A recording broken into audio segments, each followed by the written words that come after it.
This society, whatever you want to call it, is absolutely cooked. And you're going to see men, especially self respecting men, want nothing to do with it. Like, I was talking to a subscriber who had reached out to me earlier the other day, and he told me about when he was in university, he was working towards getting an engineering degree, which will be very secure, and he's doing actually very well for himself now. He was even able to purchase a home 2 years after graduating university. But he said while he was in college, he was living with his parents. Again, the smart thing to do, the financially smart decision where he didn't have to worry about those kind of things. Living with his parents, driving an older kind of beat up truck.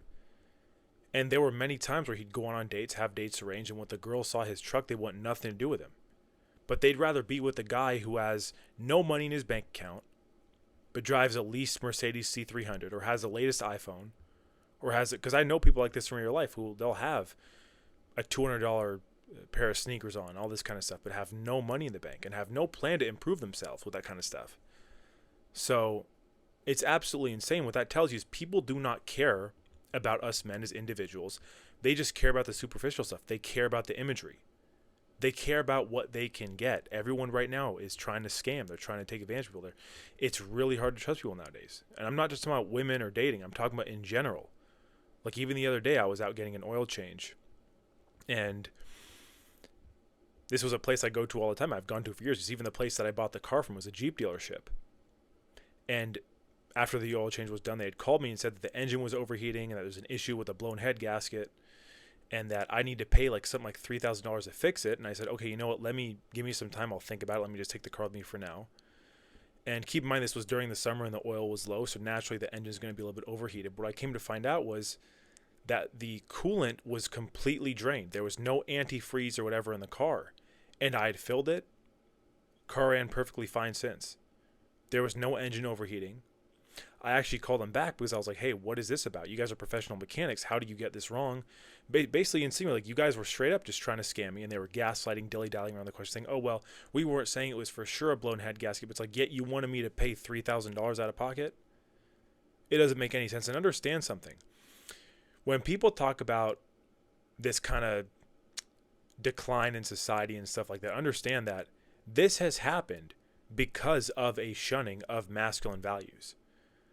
When you have men acting masculine, you're not going to have these kind of things. You're not going to have manipulation. You're not going to have dishonesty. You're not going to have people trying to take advantage and play one another. You're not going to have people who are so insecure because those are not masculine traits. And the big problem is now you have a lot of women who are not only raising kids throughout their own children biologically, but also in the school system because an overwhelming majority of teachers are women. But I see a lot of women who are taking their anger out on their sons, taking that anger from the fathers, whether it's from husbands, ex-husbands, whatever trauma it might be, taking it out on even boys in school in some cases, things I dealt with when I was younger.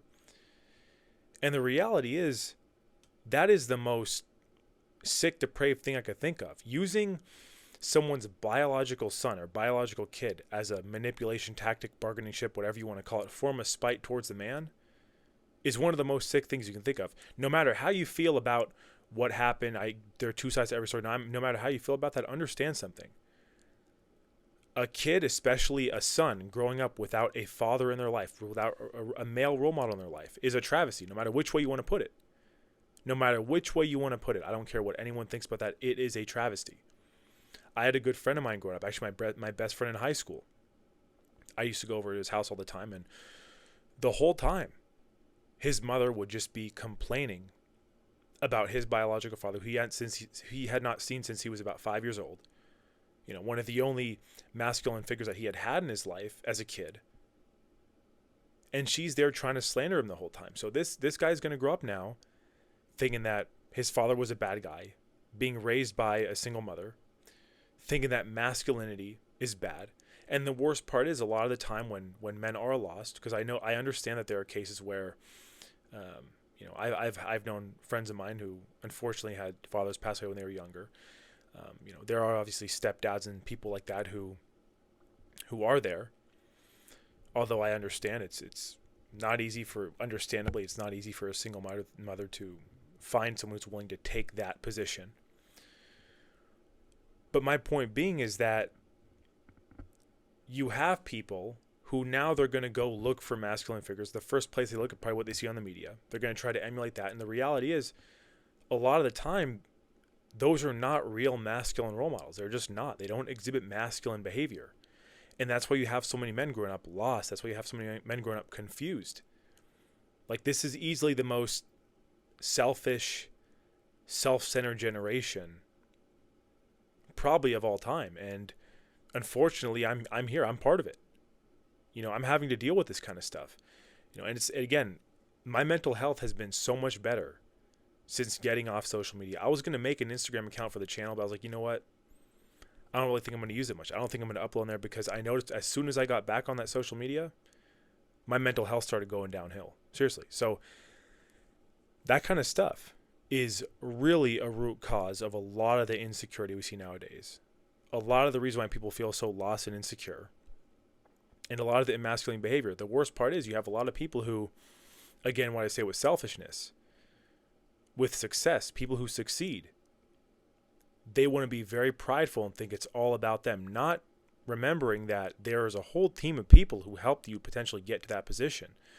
Like, when I was a teenager, I'll be the first to say I was very troubled. I was lost. I was confused. I was full of anger and ego. And I did wrestling instead of football because I wanted something where it would be all about me, where I'd be the individual. But what I come to learn is that you have training partners who you drill with and practice with. Without them, you're not going to get better. You have coaches who show you the techniques. Without them, you're not going to get better. It was never a solo ride. Even in my case with this YouTube channel, I'm very thankful to have big channels like Jack Morgan, like Legion of Men, react to my videos. I'm not going to act like I did everything on my own. That's just not living in reality. Of course I put work in, of course I worked hard, but I'm not going to forget, number one, the people that came before me. Number two, the people that helped me along the way. And that form of humility is just so forgotten nowadays. Because, again, masculine traits are being slandered nonstop. Men are being shunned for doing everything they should do, for being who they are. And it's just absolutely insane. And it's not only just their relationship with the father that's being messed with, but I've even heard situations where, which again, this is stuff I've seen online, but nonetheless stuff I've seen, of women saying that not only a man living with their parents is weird, which again, there's nothing wrong with that, especially like I mentioned earlier with the guy who was at university, being smart with his money, trying to build a future for himself. I did the same thing when I was in college, and I would get teased and slandered here and there. Again, lived with my parents, was able to save money, was able to finish university, get a good degree. But my point being is that a lot of women, they're doing that because they want to control men. They want that power over them. They want to have all the man's time to themselves. They don't want him spending it with their biological mother or family. That's what I've seen a lot of the time. And if you're a man listening to this, understand something. You should never put a girl, especially a girl you just met, over your own parents. I don't care what anyone says. Understand something. Your parents are not replaceable. We all know that ideally, they're supposed to pass before we do. God forbid there are circumstances, but you should never put people who you barely know above your own family. I don't understand that, guys. I understand, like I said, like nursing homes are not a thing in other parts of the world. I used to travel a lot when I was younger, and it was very common to see families closer. They're not all broken apart like we see in America a lot of the time. Even my mom's side of the family, who are immigrants, they're all in America, but they're all very close with each other, even up until adulthood. My grandmother is still getting taken care of by one of my uncles who's in his 50s or 60s. But you have them wanting men now to isolate themselves from family just so they can control and manipulate them. I've seen that happen time and time again. I've literally seen men miss birthday parties, miss times with family. And the woman was just using him the whole time. They were just exploiting him. They were just taking advantage of him. They just wanted power and manipulation over him. And that's a big mistake a lot of men make. They do not let the woman come into their life. They want to come into the woman's life because, look, I don't know if it's desperation just because it's harder for a lot of men with dating nowadays. I don't know what it is, but I see way too many men falling for this kind of stuff. And again, I think personally, you ask me, I think the big issue is being surrounded by women growing up saying that masculine traits are a bad thing. That's what I see nowadays. A lot of men are growing up thinking that those are bad things, and that's why they're not having their masculine frame. That's why they're not having forms of leadership. Seriously, that's why you're not seeing that. Because if you had real masculine leadership, you would have men who are leading the way. You'd have women who are, in the man's life, but they're not trying to manipulate and control them and get them out of hand. And the thing is, no self-respecting man is going to be with a woman like that to begin with. The second he sees her trying to manipulate and pull away, he's going to say, I'm done with this, dude. I am absolutely done with this. Let her go slander me, do whatever. I'm not going to play part in this game.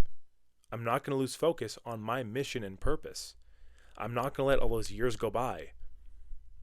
Because, time goes so fast. Again, I can't believe, especially the last 6 years, how fast it's been going. I'm not going to let that time go by and have it wasted. That's the truth, guys. And the reality is the emasculation of a lot of men is why a lot of men can't have friends.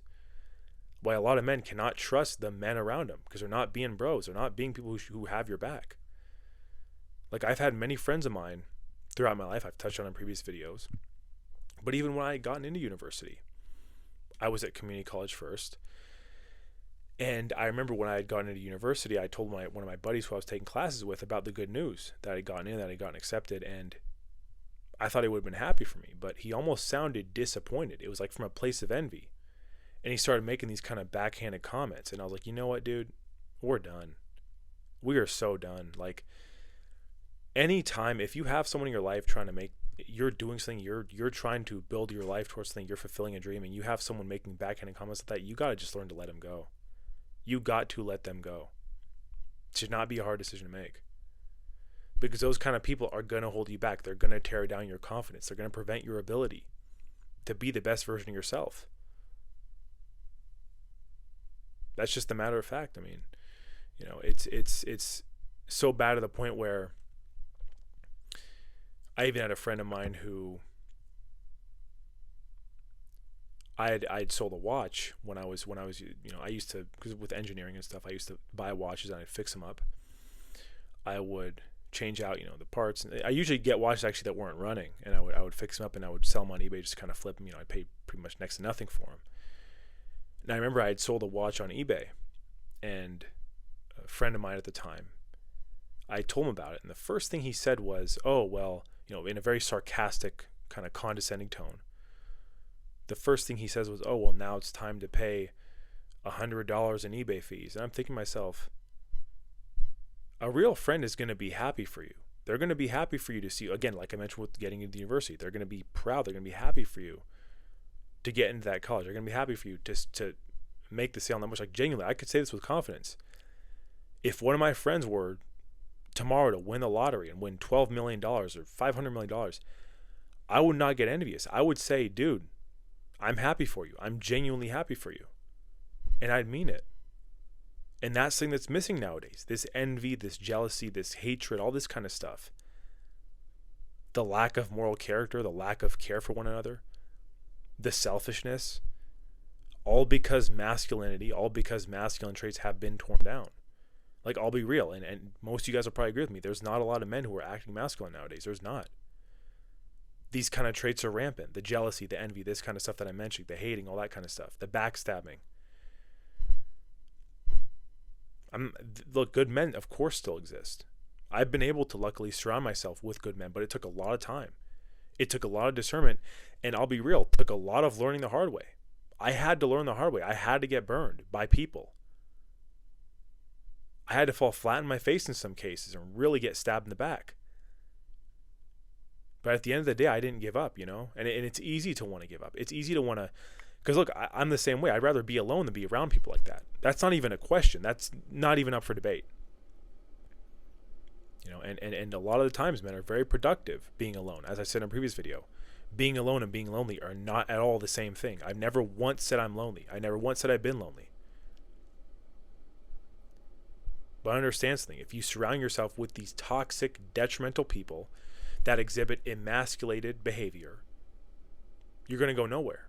You're going to go nowhere. Like, anytime I've cut off toxic people like that, it's like a weight is lifted off my chest. Seriously. It's like 1,000-pound weight is lifted off my chest. I can finally breathe. I can finally exhale. I can finally be that best version of myself.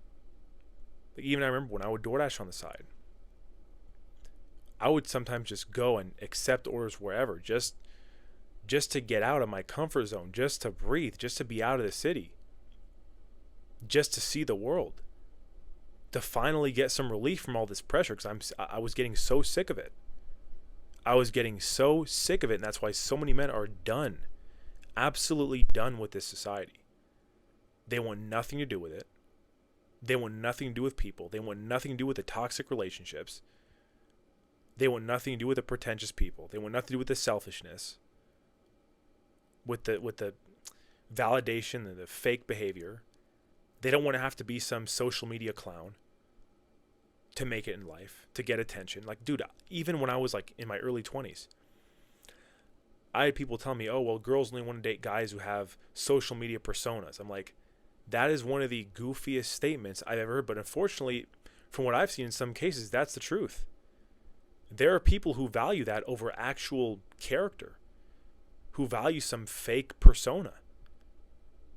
And it's absolutely insane. People are literally playing characters like it's a video game in real life. You have people with 5 different Instagram accounts. They have 5 different personalities. It's absolutely nuts. But again, this is the problem, and this is why you have men who don't want anything to do with this. This is why you have men who are not wanting anything to do with this sick society, guys. But anyway, appreciate you guys doing the video. Hope you guys have a good one. Thank you.